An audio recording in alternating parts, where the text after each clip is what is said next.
Good morning दोस्तों। देखिए ये हमारे पास 10th का पोलिनोमियल चैप्टर का क्वेश्चन है।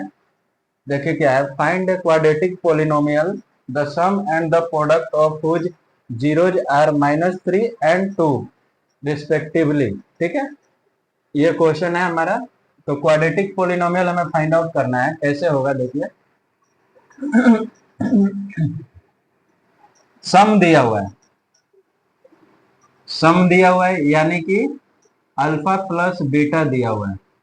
कितना दिया हुआ है? -3। और प्रोडक्ट कितना दिया हुआ है? प्रोडक्ट यानी कि alpha into beta equal to 2। ठीक है, अब हमें क्वाड्रेटिक पोलिनोमियल निकालना है। तो ये देखिए, A X square plus B X plus C equal to 0 होता है। तो इसमें ए बी सी हमें पता चल जाए तो हम ये क्वाड्रेटिक पोलिनोमियल लिख सकते हैं। तो ए बी सी कैसे आएगा? इसका फॉर्मूला होता है अल्फा प्लस बीटा, क्या होता है? -b/a। ठीक है, अगर इससे कंपेयर किया जाए तो मान लीजिए यहाँ पे 1 होगा बाई में, तो b इक्वल टू कितना हो जाएगा? यहाँ से b इक्वल टू 3 हो जाएगा और a इक्वल टू कितना हो जाएगा? 1। ठीक है, यहाँ पे क्या होता है? अल्फा इंटू बीटा c/a होता है। ठीक है, ये फॉर्मूला होता है, ये हमें याद रखना पड़ेगा। Alpha plus beta equal to -b/a, alpha into beta equal to c/a। तो c/a से कंपेयर करेंगे तो यहाँ से देखिए c यानी 2/1 होगा, यानी कि यहाँ पे मेरा c इक्वल टू 2 हो जाएगा और a इक्वल टू 1 हो जाएगा।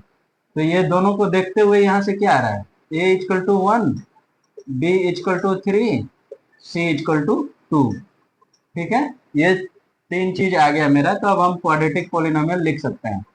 ए का वैल्यू पुट कर दीजिए यहाँ पे, तो 1 होगा तो एक्स स्क्वायर हो गया। अब प्लस बी का वैल्यू 3 है तो 3x। अब प्लस सी, देखिए सी कितना है? 2 है, 2 हो गया equal to 0।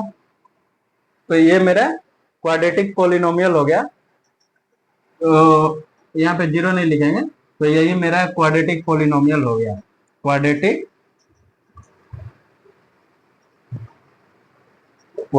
Polynomial equal to ये।